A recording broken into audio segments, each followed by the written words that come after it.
My name is Aurora Chavez. I am the Chief Governance Officer of TransRooted, which is a Colorado-based nonprofit that helps further and support the rights and civil liberties of transgender folks in Colorado. A part of that, however, is being able to give the community as a whole resources to protect everybody's civil liberties, because we are, at the end of the day, all in this together. A little bit of background about me is I have been a legal observer for the most recent No Kings protest. I was the trainer for the other legal observers. I've been trained through the National Lawyers Guild. I have received my certification to be a legal observer through them as well. And I am currently acting as the trainer for the nonprofit that I own, a legal observer program. So what I'm going to be talking about today is just a bit about what is a legal observer, what are the, rules, what does that role mean? Yeah, and I have a bit of a slideshow for you all. So basically, we're going to be talking about legal observers today, and the nonprofit TransRooted's legal observer program for training legal observers.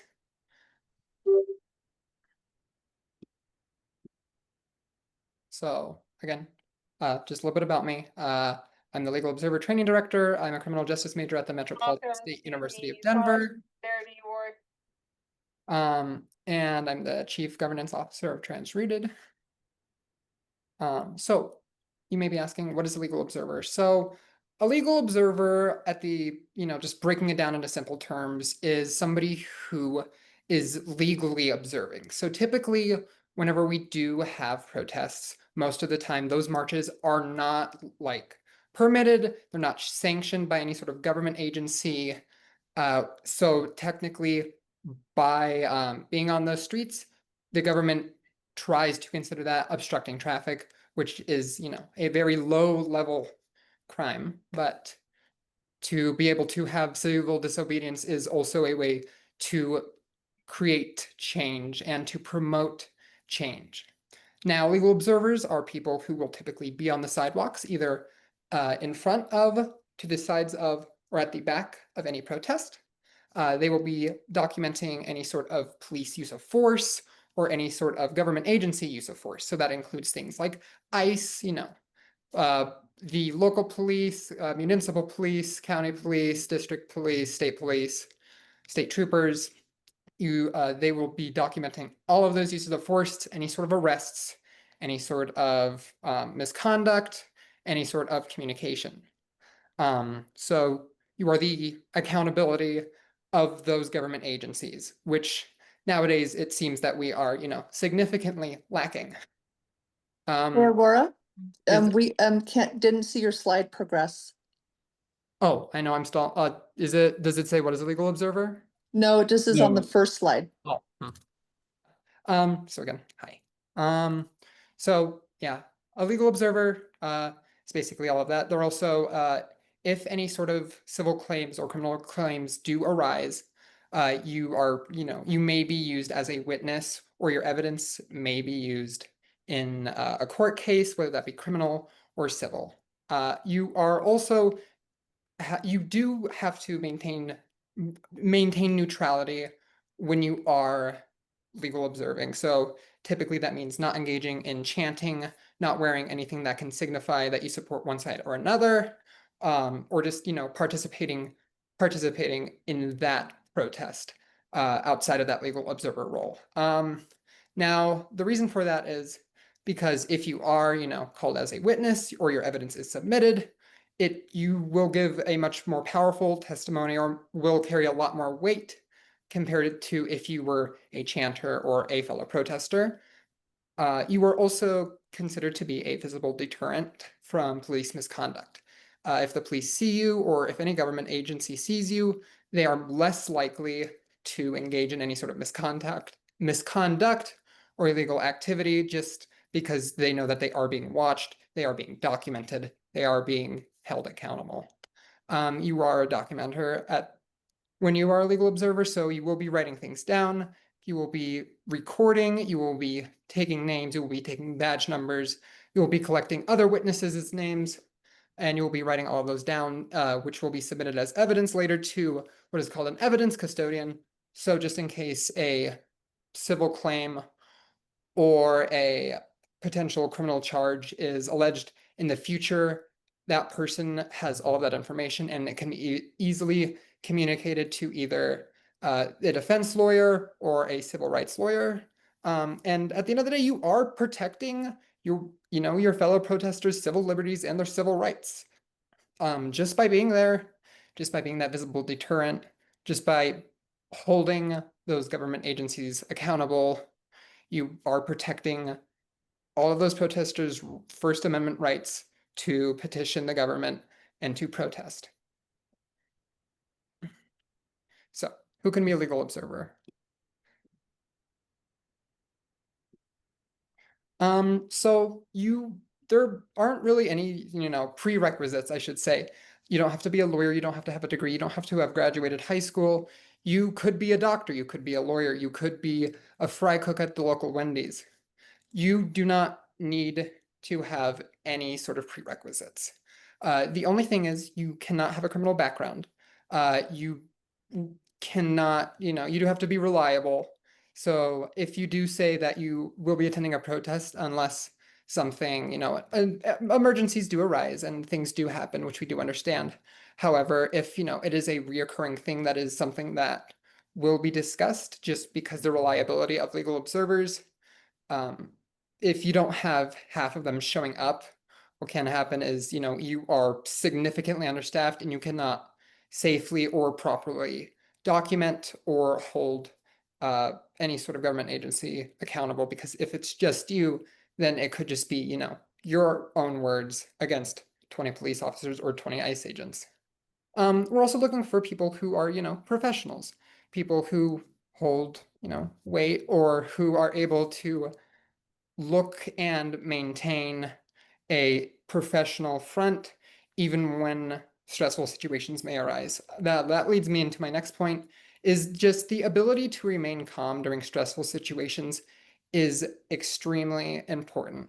However, emotions are definitely very high, especially during protests. But those who, can remain calm and who can document properly, even during those very high tense situations, are perfect for this role.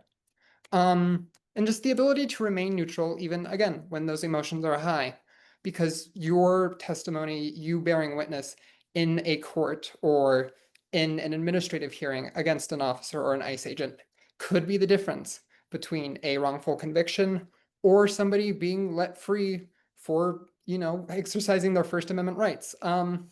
Another thing is just an ability to keep pace with protesters. When we do march, typically those at the front will be doing a lot of either jogging or running or sprinting, because you do have to be a bit ahead of those protesters just in case there is a police or a police or any sort of government agent ahead of the protesters. You do want to see that. You do want to be able to document that. And because if you are, behind other protesters or behind the line, you do not get a good view and you won't be able to properly document or testify what you witnessed. You do have to be 18 years or older. While a minor could perform the tasks, the reliability of an adult typically does have a higher impact in court proceedings than a minor, considering the fact that, people who are 18 compared to somebody who's a 13-year-old, their brains are more developed. Typically, they do have a longer, sense of memory. And it is just a bit more, it is a bit more like, it holds a lot more weight in a court. Another thing you need to be is detail oriented. So people who are able to notice small details, or who are able to notice that maybe a police officer hit this person when there are 10 or 20 other people around. It would be nice to have good eyesight in this, just in case you do see something out of the side of your vision, or it's, something that's far away, then you can be able to properly witness that and approach it without delay. and a bit like the ability to use a phone to record or a camera to record or take photographs is a very big part of this role, just because a lot of what we do is also recording those police or those ICE agent interactions. And that is typically what will hold or create the biggest impact in any sort of claims arising or any sort of court of law.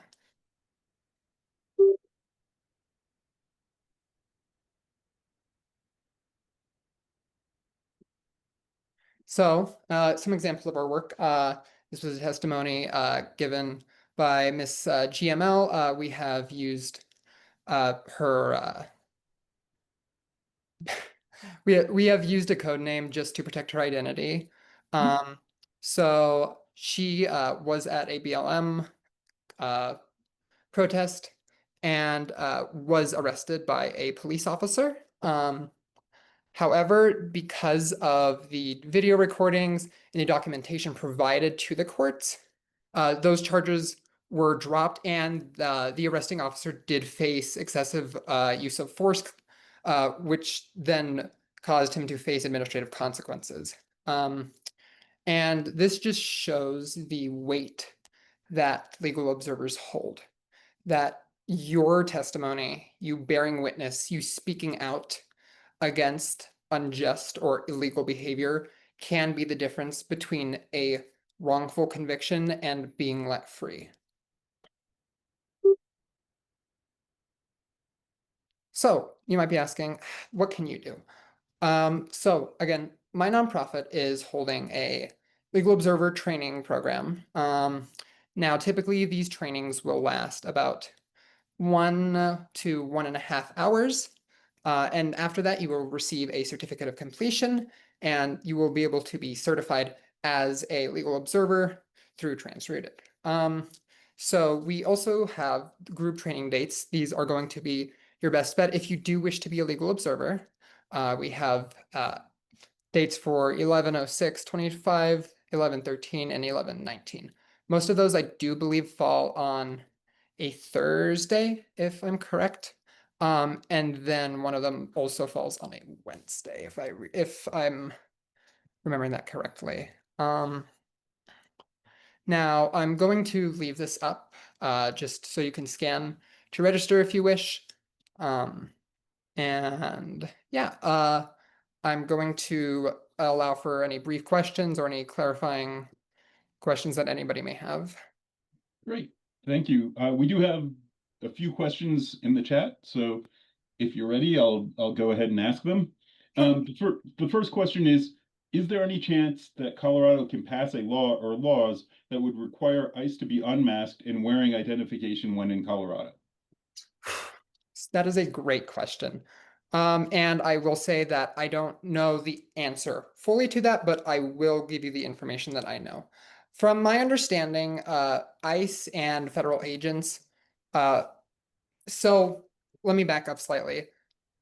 There isn't a constitutional, which is misinformation. There's misinformation that it is like a constitutional law or or an amendment that says that if a police officer is asked to identify themselves, they have to. That is not like a constitutionally guaranteed thing. And most of the time, most states don't even have laws requiring that. It is typically like an internal police policy. And to be fair, most police agencies or government agencies do have policies stating that when asked, they do have to either provide their name and their badge number or a combination of both. However, I'm not as well read up on ICE internal policy, so I am unsure how to answer that question. I'm sure legislation could be passed that would require that, but as of this moment, I'm not totally sure.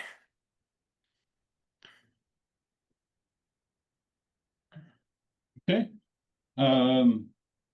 that's a good question. Good answer. How do legal observers identify themselves? And you already answered this. Do you have to be an attorney? First off, just to answer that question, no, you do not have to be an attorney. You don't have to have any sort of formal training to participate in this group training or individual one-on-one training. You could be a teacher, you could be a fry cook, you could be a lawyer, you could be a doctor, you could be the president, which I definitely don't know if I would feel comfortable with training the president on legal observing, but you could be unemployed, you can be a person who has worked in the military for 50 years and now wants to give back to their community in a different way. Or you could just be just a normal person off the street. Anybody can be a legal observer. At the end of the day, what a legal observer is somebody who is able to document any sort of misconduct or just any sort of police interaction. And that can be performed by anybody who knows how to take pictures, record, write things down, and remember basic info. Okay. Somebody asked about a duo. I don't know what a duo is. Is that a part of a criminal background that would prevent you from being a legal observer? I think they meant DUI. Oh, DUI. Oh, DUI. From my understanding, typically illegal observers will work in pairs. You can have a, either whether that be a petty offense, or whether that be something more severe than that. What we are more looking for is people.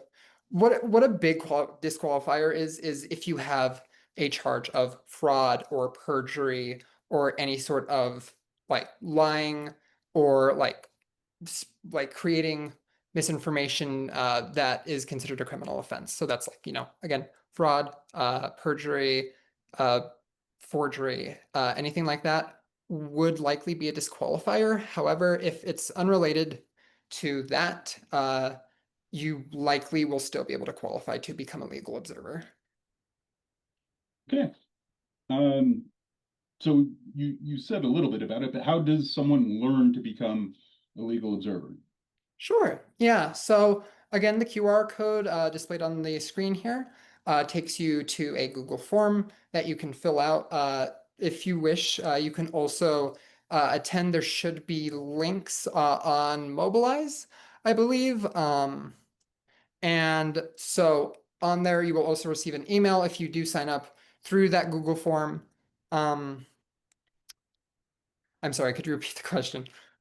How do you learn to become a legal observer? Right. And so this training program here, which is the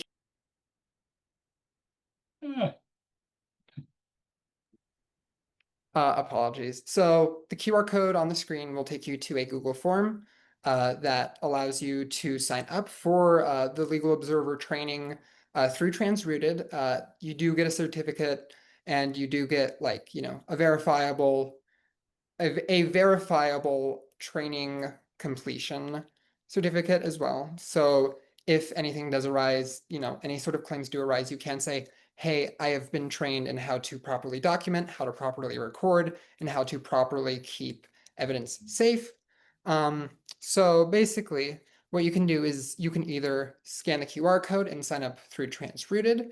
You can also go to the National Lawyer. You can find trainings through the National Lawyers Guild local charter, which I believe is the Charter of Denver if you're in Denver. If you're anywhere in Colorado, if you go to the National Lawyers Guild's website, I'm not sure what the web address is, but if you just look it up on Google, it should be the first thing that pops up. You will see protest or resources and then legal observers. It will help you find your local chapter, which you can sign up through them as well. The ACLU, I'm not 100% sure if they're doing legal observer training in Colorado anymore. I can check up on that. And well, if there's also other resources out there for providing legal observer training, most of them are free. If they're not, it's probably a scam, I will say. Just because most of the time, the places that are providing it are nonprofits, just doing workshops and trainings. Yeah. very cool. All right. So the next question, I'm going to kind of combine two of them because they're similar. Can a legal observer wear a name tag that says they are a legal observer, or how is a legal observer identified at a protest or other activity? Yeah, great question. So legal observers, another thing is that they do have to be identifiable as a legal observer during a protest. A really cool thing that I forgot to mention about being a legal observer is that you are afforded more rights and more privileges compared to protesters who are on the street or who are protesting. So what legal observers do will typically be on the sidewalk, following the protest, documenting, because you're on a sidewalk and you're in a publicly accessible space, you are considered just a normal citizen. You are not considered a protester at that point, which is why if you are arrested, there are many, many, many resources for you available. Just off the top of my head, I know the National Lawyers Guild has a bail fund for legal observers who are arrested. I know for a fact that the ACLU, the National Lawyers Guild, and I know a few other law firms will provide you with free legal counsel to defend yourself against those claims or whatever charges are being attempted to file against you, just because by being a legal observer, you are, putting yourself out there and not, government agencies obviously do not like being called out or do not like being held accountable when they do commit illegal or unlawful or unfair acts against citizens or protesters or people who are just trying to live their lives. So with that, legal observers will typically can wear a hat, or a vest. So I have an example here that I'm going to show you.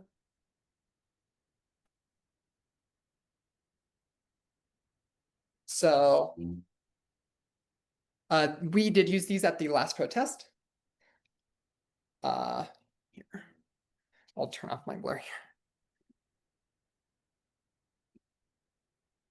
So as you can see, it says legal observer. What you will do is you'll wear this. Sometimes you'll be provided with a hat. Sometimes you'll be provided with an armband as well. But you'll typically always have some sort of vest that identifies yourself in big bold letters like that as a legal observer, just because it does, call more attention to police to say, hey, this person is is participating in legal, constitutionally protected activities, which has been proven in case law, like your right to record police in publicly accessible spaces. So yeah, typically you'll wear a vest, you'll wear a hat, armband. Yeah. Okay. Very cool. The next question is the training from all the same agency? And I think you answered that. I did answer that before, but it's perfectly fine. So again, there are multiple agencies which are separated, which you can train through. Just some off the top of my head is TransRooted, which is the QR code there you can sign up for. The ACLU of Colorado, I'm not sure if they are doing legal observer trainings at this moment in time. I know for a fact that your local charter of the National Lawyers Guild does have legal observer training. I know that there are also multiple other smaller organizations that do offer that. Most of the time they are free because most of the time the agencies that are providing those are nonprofits or they are just advocating for civil liberties or civil rights. So if you find somewhere that's offering it, but they're asking you to pay like a lot of money, it's probably a scam. There are, multiple free and great avenues, through the National Lawyers Guild, ACLU, or through TransRooted. Okay, there is a follow-up to clarify that question. Is the training the same program across all of the agencies and states and places that you would take it? Or is it different between organizations that are giving it? Yeah, that's a great question.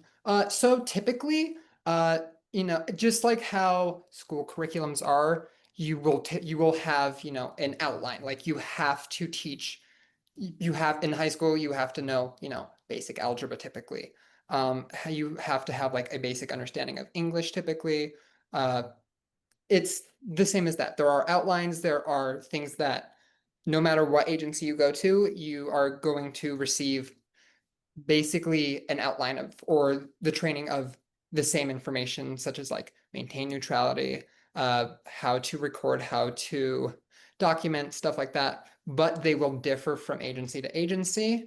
Yeah. Okay. Does that answer your question, Carolyn?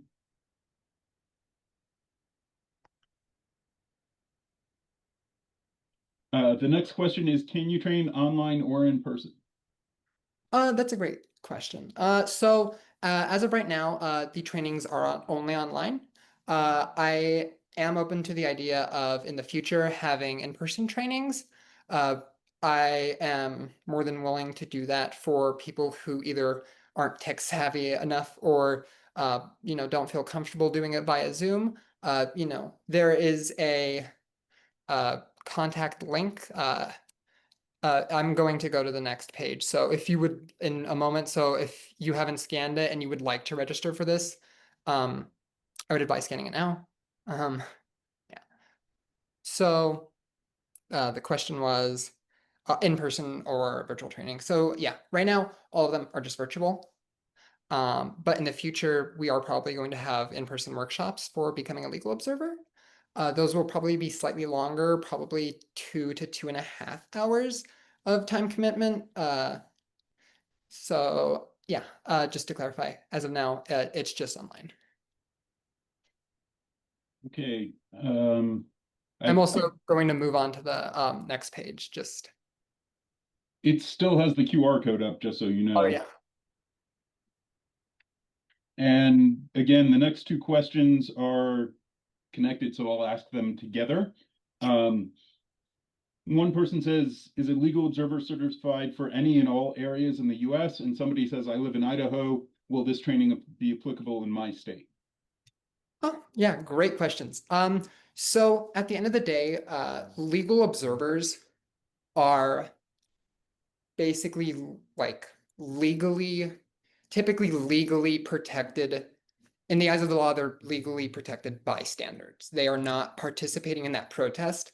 They are not part of that protest. They are just normal civilians who are on the sidewalk, who are watching, exercising their constitutional right to record police, and exercising their constitutional right just to be in publicly accessible spaces. So what that also means is that most of the time, if legal observers do hear dispersal orders, they will document that. But however, if they are on the sidewalk and they are in a legally or publicly accessible area most of the time, uh, then they typically do not have to follow those dispersal orders because they are not doing any sort of unlawful assembly, which is typically why a dispersal of a protest or anything like that would be ordered, is because it's unlawful assembly or you're obstructing traffic. But because you are on the sidewalks, you don't typically have to listen to those dispersal orders because you are legally protected because you are on that sidewalk. So what that means is that around the country, every single state has the same federal constitution, which is the First Amendment, the right to freedom of expression, the right to assembly, the right to petition the government. So universally in the US, universally in the US, I apologize, it will be the same. However, I will say I know there are a handful of states that there is legislation or state law against recording the police, or sometimes there's a one or two party consent law. So what that means is that, for example, in Colorado, we are a one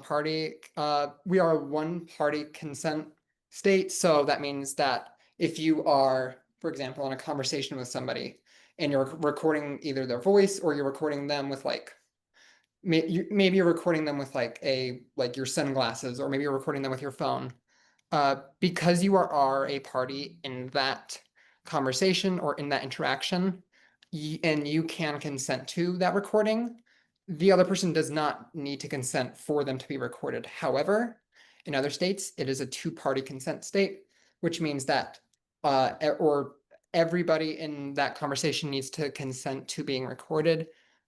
However, that does slightly shift when there is police involvement, because there is a constitutionally protected right in the modern day, because our founding fathers didn't have camcorders, unfortunately. That would have been awesome, but so in some states they do have legislation against recording police officers.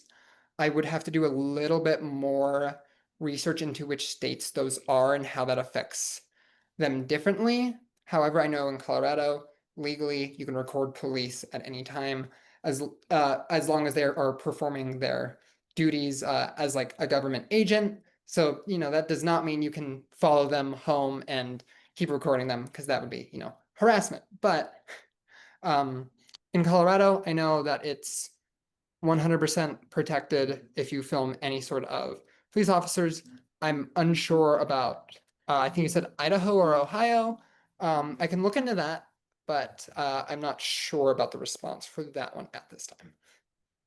So first of all, I want to shout out Idaho and all of the other people from red states around the country that are here today. It is always nice to hear like-minded voices from those places. It's close to my heart. But on the question of Illinois, somebody asked how they could sign up for training in Illinois and get that. Oh, yeah. So basically, the legal observer training is, again, like a, outline for a school curriculum. You all have to have, some sort of basic algebra. You have to have some form of basic English. So what that means is that this legal observer training will, in some way or another, apply to any state in the United States. Because when you are recording a police officer in their line of duty, that is considered a constitutionally protected action. However, just because of different state laws, that can slightly shift. I'm happy to look into that, and in those trainings incorporate how does this shift state by state by state. But I am unsure about Idaho. But gist of the story is that if you are in Idaho, you can still do this training, and it still will definitely give you, the training or the background that you need to be able to do that. But I would also advise you to reach out to your local charter of the National Lawyers Guild or your local charter of the ACLU if you would like to receive additional training for your specified state that is not Colorado. Okay. This is Colorado specific. Several people in the chat have talked about SWAT showing up at the end of No Kings 2. I was there. I did see them show up at the Capitol. It was substantially later than our event finished at 4 o'clock. I don't know exactly how long. I want to say 6, 7, something like that. So there were a couple of questions specifically. Did you see it and know anything about it? And if people have video of it, where should they upload it? That is a great question. I can create a what is it called? I can create a Dropbox, a virtual Dropbox that I can send at the very end of this for anybody who does who does have any sort of evidence or any sort of testimony or any sort of video or photo or any sort of documentation. If you would like to submit that, that would be greatly appreciated. And that will definitely be taken into evidence as the evidence custodian of the No Kings 2 protest. I am more than happy to accept that and give the resources needed to submit that if you do.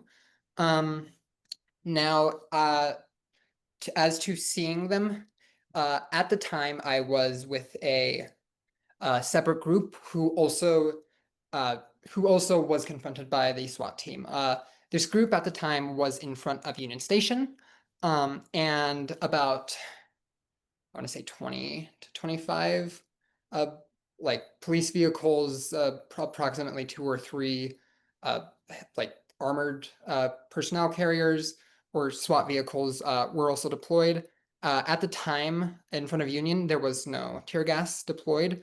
From my understanding, though, in other areas for other marchers who weren't at Union Station, tear gas was deployed. I have received multiple videos of showing that and the force used.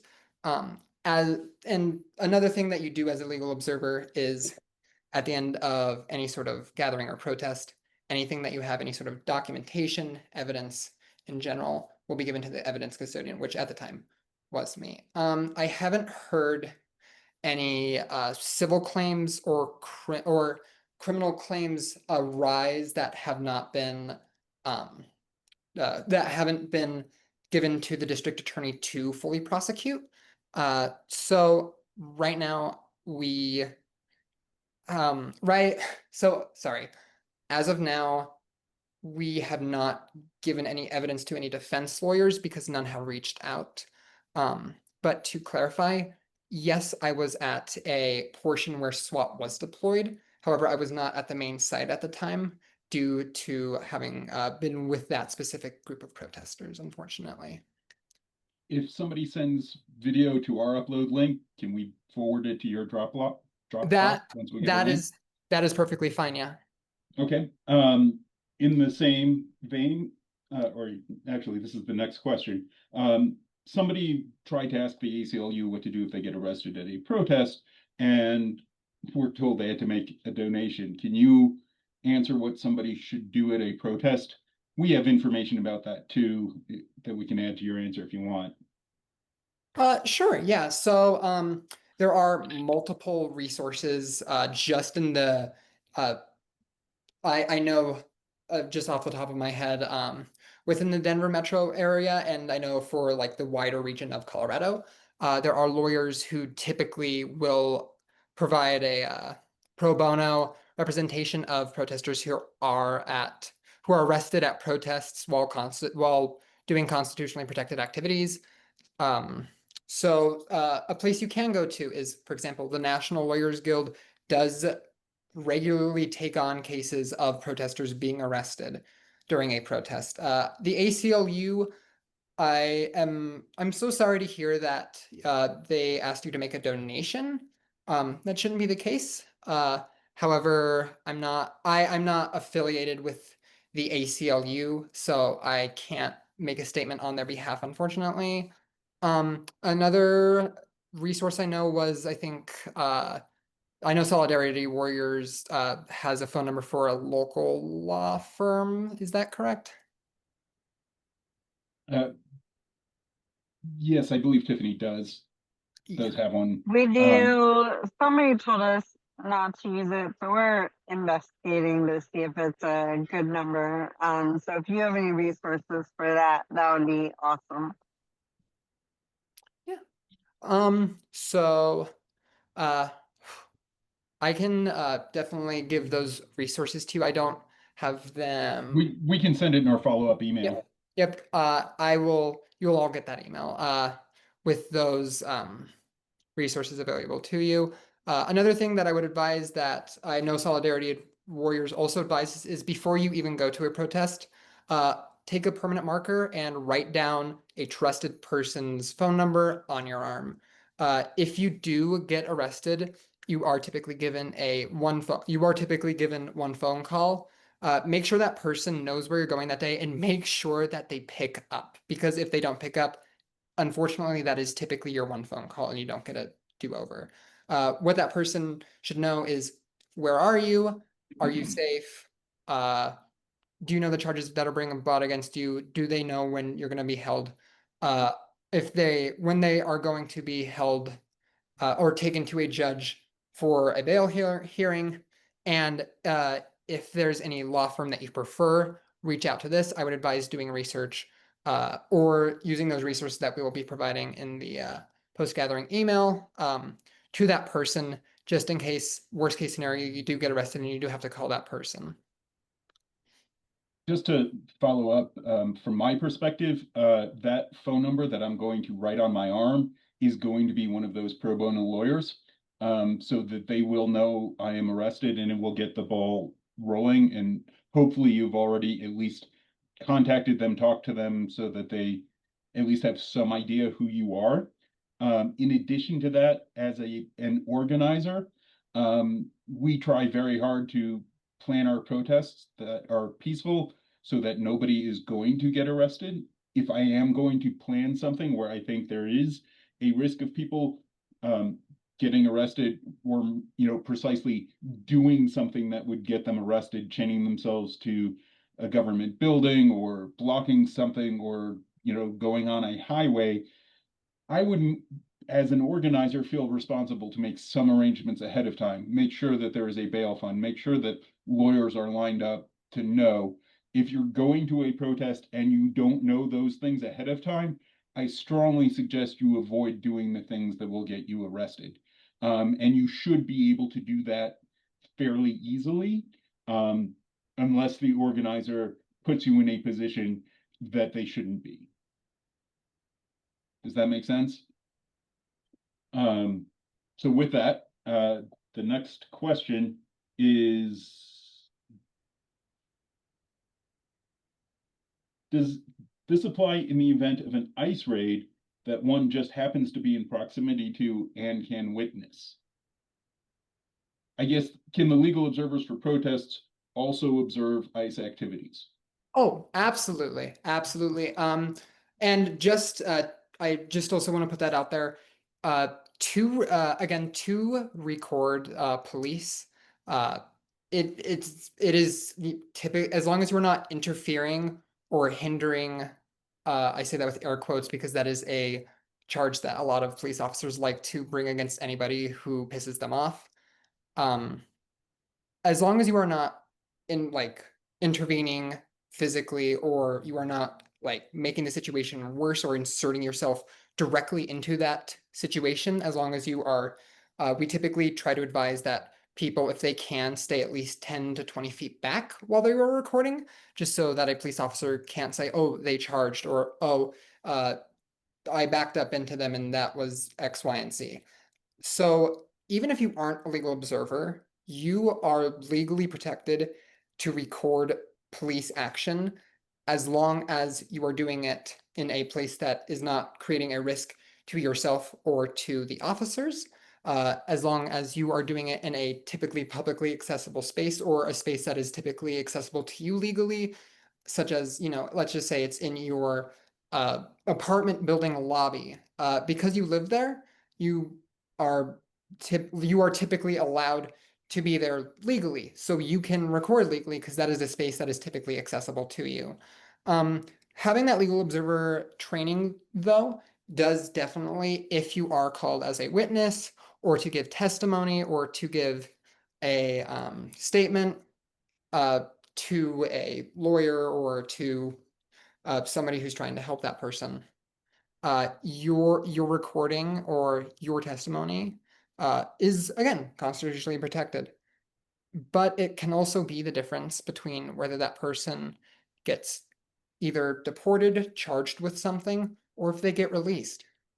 Now, just to summarize, you are allowed to do this. Yes, you can record ICE, you can record police officers, you can record the state patrol. Again, as long as you are not hindering or interfering with their duties at that time. So that means staying 10 to 20 feet back, recording or documenting. Okay. We're getting to the end. I appreciate your answering all of these questions. Just curious, the DOJ just ruled that ICE need to wear body cameras as they do their arrests and roundups. Do you know if this is happening on a personal level? So from my understanding and from what have seen so far, because the DOJ is requiring that, that again is a policy from my understanding. Is you said it was the DOJ, right? That was the question. I thought this was a court ruling in Illinois that required them to have their body cameras on and report, but they said the DOJ. Oh, okay. In that case, I would have to check a little bit more into that. I'm happy to provide that answer either in the post email or if you'd like to reach out to me personally. You can go to transrooted.org and at the bottom, there's an email. You can just email any questions you have. And I can do my research and get back to you on that. Unfortunately, I'm not sure about that at this time. From my understanding, if a court ruling does occur, typically within that if it's a lower court, typically within that judicial district, they do have to follow that. However, the government isn't, especially individual police officers or government agents, don't always follow the law. I haven't seen any. I haven't personally witnessed ICE agents wearing a body cam. But that's just me personally, and it might be different in either different parts of Colorado or just different groups of ICE agents or different areas of the country. But if that's a recent ruling, I'm unsure at this time, but I'll do my research. Okay. The DOJ announced it plans to have monitors in California and another state to monitor upcoming elections. Would legal monitors be used to monitor the DOJ election monitors if they are needed in the upcoming elections? The DOJ announced it plans to have monitors in California. Sorry, that's the same question twice. So what was the question? Sorry. So if there are Department of Justice monitors monitoring the elections, which could be illegal and intimidating, would being a legal observer to monitor the observers be needed or allowed? Be needed. I would say yes. Um, and about the allowed part, yes, yes with a but. So yes, as long as you are recording and documenting or taking photos in a legally public, like in a legal, like a legally accessible area that you are allowed to be in, a publicly accessible area or a publicly accessible area. So that means as long as you're not from my understanding, as long as you're not going into a restricted space or a space that you're not supposed to be, as long as you're in a publicly accessible area, you are allowed to monitor.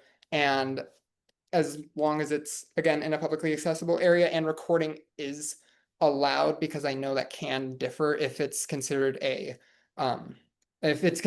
private or a public space, just because there are different restrictions, based on if it's owned by a government agency or a private corporation. Because that doesn't mean that just by recording, they can have you arrested and thrown in jail. What that will typically mean is if it's a private corporation and they have a policy or they don't want you recording, they can ask you to leave. If you refuse to, they can have you removed from the property and trespassed. But let's just say you were recording it from a sidewalk or from like a publicly accessible plaza or something. Yeah, that's legal. As long as you're doing that in a place that a normal civilian could generally go and take photos. Okay. If you're working as a legal observer, would those protections extend to ICE? And this is, quote, a brown person asking. Like, if the protections you get as a legal observer, would it protect you from ICE actions? That's a great question. Is it? Are you just to follow up? Are you asking? Are you asking if you have the same like protections doing like recording ICE as if you were at a protest? Is that the question?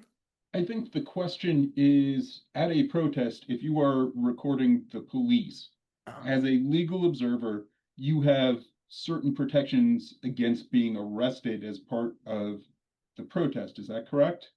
Yes, that's correct. And Again, would that apply in an ICE raid as well? I mean, I'm, yeah, I mean, again, it's typically constitutionally protected to record government agents performing any sort of government or like any sort of government like backed I'm trying to think of the word here, I'm so sorry. If they are performing their duties as a government agent and you were recording them from a publicly accessible area, it doesn't matter what that what like, you know, that whether that be a county police officer, whether that be the state patrol, whether that be the immigration customs enforcement, you, as long as you are in a place that a normal civilian can be and you are recording, that's constitutionally protected because they would treat you as the same as if you were just, they should treat you the same as if you were just walking by and happen to notice that. As long as you are not interfering, as long as you are not hindering those, I shouldn't say behaviors, but those actions of those government agents, you are allowed to record and you should be afforded the same rights as if you were on a sidewalk at a protest. So to answer your question in short, yes, you should be afforded the same rights. Okay. Are legal observers allowed to cover their faces or use anti-face detection makeup? That's a great question. Typically, you know, you are of free will. I would advise not doing that, however, just because what can happen is police look at you and like think that you are a protester. And you know, if you again, if you're like wearing your vest, for example, and you have that, I don't particularly see any any reason unless there's either a county or a state law or ordinance that prohibits that. I know there are some out there. I don't believe in Denver we have a ordinance that prohibits that as long as you aren't, you know, as long as you aren't performing or attempting to perform any sort of unlawful or illegal activities, you should be fine wearing that or concealing your identity, just as long as you identify yourself as a legal observer. Okay. I think you answered this. Can a legal observer hold a protest sign? I'm assuming the answer is no. Unfortunately, the answer is no. A very big part of this, of being a legal observer, is maintaining that neutrality.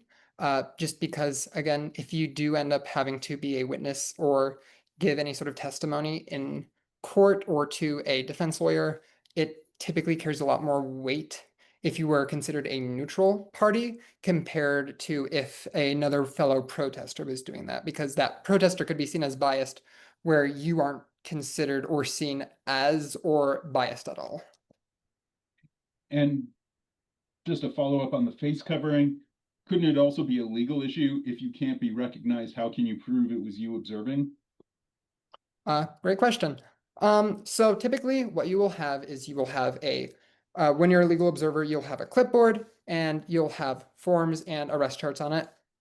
What you do is you need to write down your information, just so if we need to reach out to you in the future in case anything happens or we need your testimony, we can do that. As long as you are able to give any sort of identifying information to the either whether that be the evidence custodian or the head legal observer, there still shouldn't be an issue with that. However, this is why I wouldn't advise doing that because it can create all of these, you know, like all of these what if situations.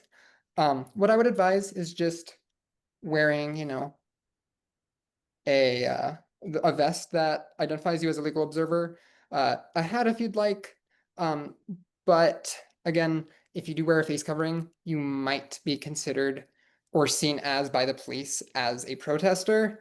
And that does create a lot of uncertainty whether or not you are still provided those protections, depending on the court and also depending on the agency.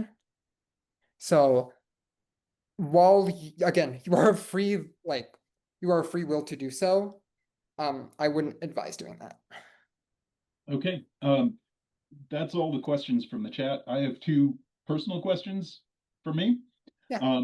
The first is, can you discuss the pros and cons of permitting a rally or march? Sure. So, some pros and cons of this are, first we'll start with the pros. So, a pros of permitting a march is you typically will be able to redirect traffic like ahead of time, so there isn't, so there isn't so much either congestion or traffic created by a protest. Another pro is that um, you have your chances of either like having SWAT or a riot squad or a government agency or any sort of force used against you during that is typically lowered significantly, to all as long as you are not doing anything unlawful, it should be 0. Now that said, uh, a con of it is that, I mean, it's not, I wouldn't, and correct me if I'm wrong, I would not consider that to be considered civil disobedience. What civil disobedience is not doing something, heinous or committing several or like, in like very seen as like a not or a damaging action or an illegal action. So a con of that is by permitting that march, that's not civil disobedience because you are going through the civil and the bureaucratic and the administrative channels to ensure that you are following the rules. Whereas disobedience is either uh, just not following said rules, but tiptoeing the line on that. Another con is that you, I mentioned this in the pros, you have the chance of a police altercation or a government agent altercation rise significantly compared to if you were permitted. Another thing is that what can happen is you can get that you can have that permit denied, and now the police know exactly what your route is or was going to be, which creates the opportunity for police to set up barriers or riot squads on standby, or anti-protester like tactics, such as using pepper spray or as having a line of riot squads pushing against that protest. Another con of that is what can happen is some more extremist groups can sometimes see that as hey, this group isn't this group is not like able to either like push those I'm trying to think about how to phrase this. I apologize. More extreme groups can see that as a sign of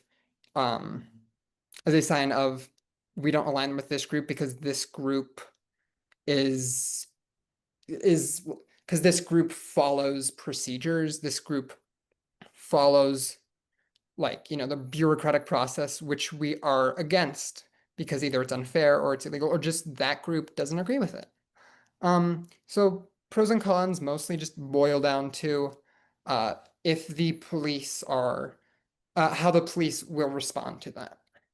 It can also boil down to how do the people who are there at that protest feel about that being permitted. So I would say that there are pros and cons to each. Yeah. Okay, there is a follow-up to that. The ACLU said we would have more legal protections with a permitted march. Do you know anything about that? I mean, again, I can't make any statements or comments on behalf of the ACLU as I'm not affiliated with them.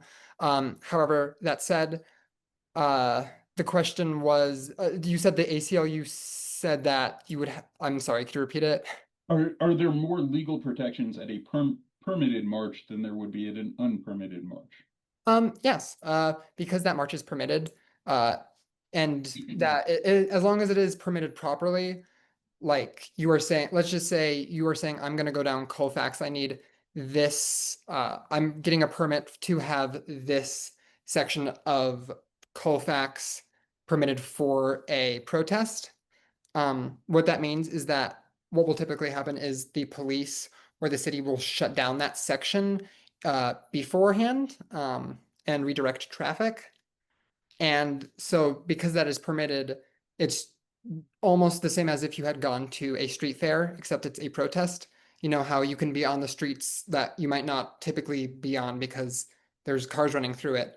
Because it's permitted, it means that the city has like given the thumbs up and has allowed for that to happen. So you are afforded more protections because you are no longer considered, like most of the time, if you are in a protest on the street, you could be charged with um ob obstructing traffic, which is a very loosely thrown around charge. But if it's permitted, then because there is no traffic to obstruct, you are afforded slightly more you are afforded more rights because you aren't considered to be in violation of any ordinance or any law. Okay. Then the last question I have, as far as the protests go, and as far as things that have been out there, we have tried very hard to represent as many groups as we can and make sure that everybody is included and with a voice. There have been queer and trans voices involved, but I feel it has been underrepresented. That's my personal opinion. And I'd like you to tell us a little more about your work with TransRooted. Yeah, I would love to. So originally, I started TransRooted because of a dear friend who was living in Colorado Springs. She was a transgender female, and at the time she was um, doing she was doing very dangerous work to be able to just provide for herself and be able to live in what was basically a glorified barn. Um, and I saw potential in her and that, you know, other people might look at and not see. Um, and that inspired me to just help her at the time. And what that meant was helping her to get on Medicaid and to get, you know, medical treatment for certain, because of the work she performed, she was more disposed to having medical complications. Um, so getting her medical treatment, we also got her on food stamps. So she wasn't constantly wondering, hey, when am I going to eat next? Um, from there, I helped her apply for jobs.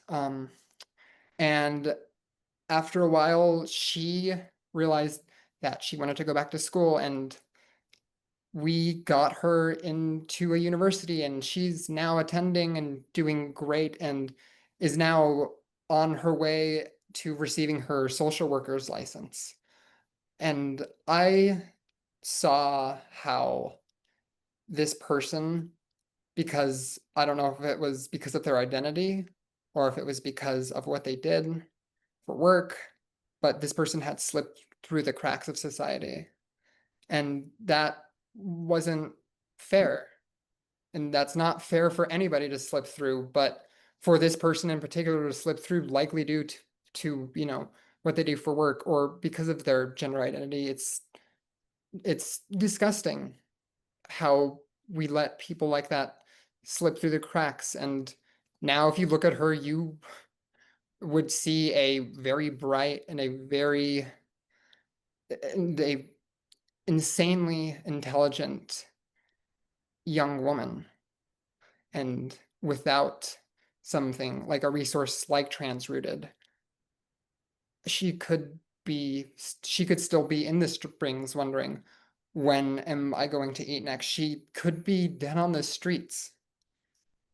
But because of even just a small push or a small intervention or a small offer for help, that person is now thriving and is now, what I like to say, is now rooted in support and community by the people around her. And I wanted to take that and I wanted to make it a bigger thing. I wanted to, because me as a person, while I wish I could, I can't help every trans person or every queer person who falls through the cracks of societies.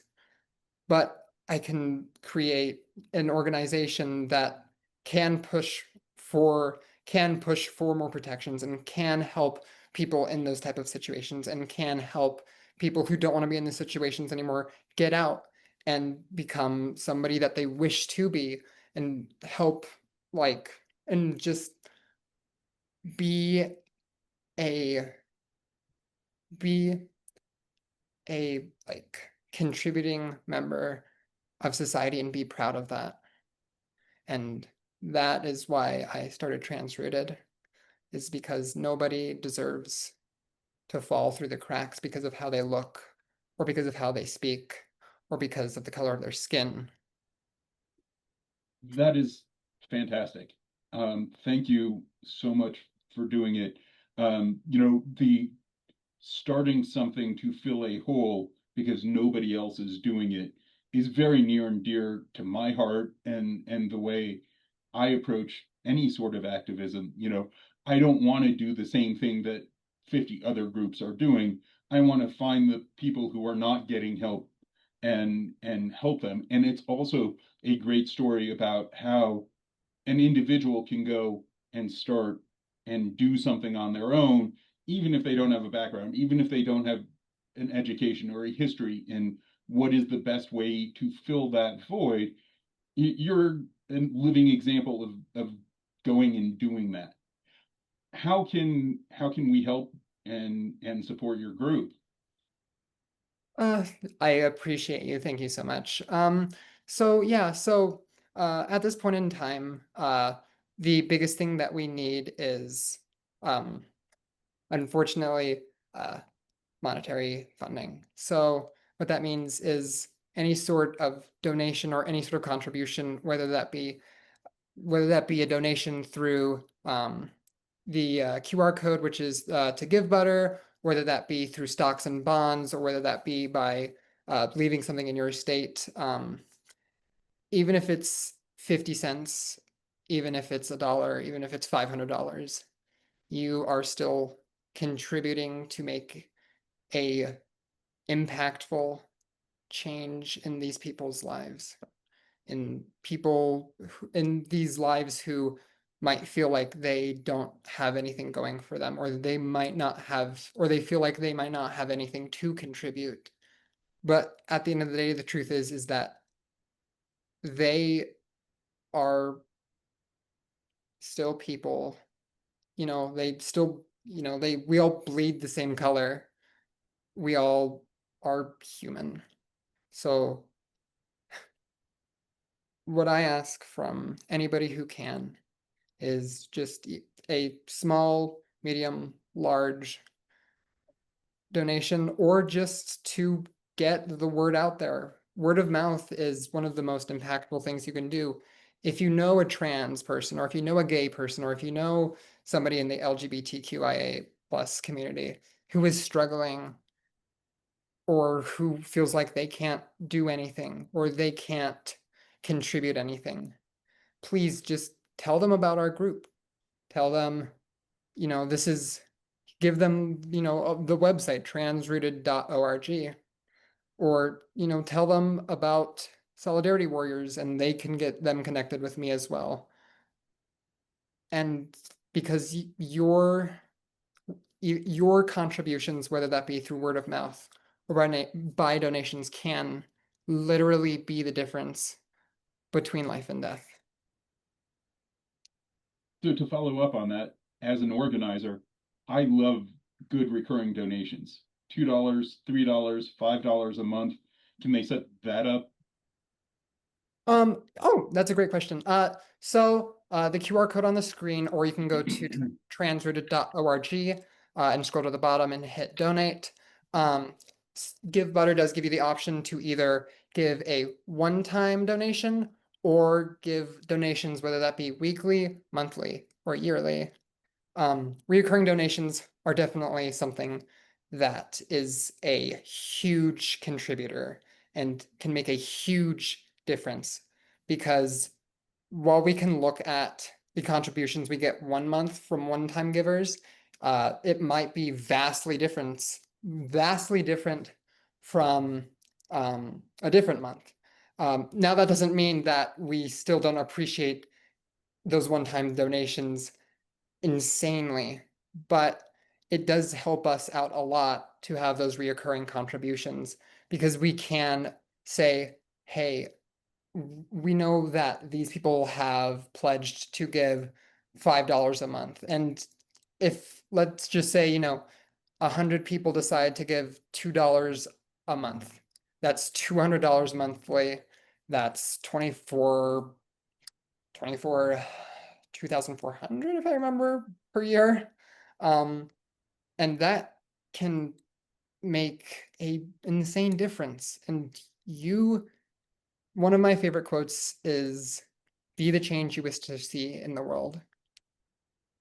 I did that with TransRooted, and what I ask from you all is any sort of contribution, whether that be weekly, monthly, or yearly, or just a one-time donation. No matter what it is, big or small, you are still contributing to something that can make a huge difference in these people's lives. I also find it a lot easier to give $2 at a time than a $200 check. And so that from the other end, from a donor's perspective, I like the recurring donations as well. That is all I have for the meeting. Is there anything you'd like to say in closing? I just want to say again, thank you everybody for being here. Your participation shows that we aren't a small cause, and that we aren't just a group.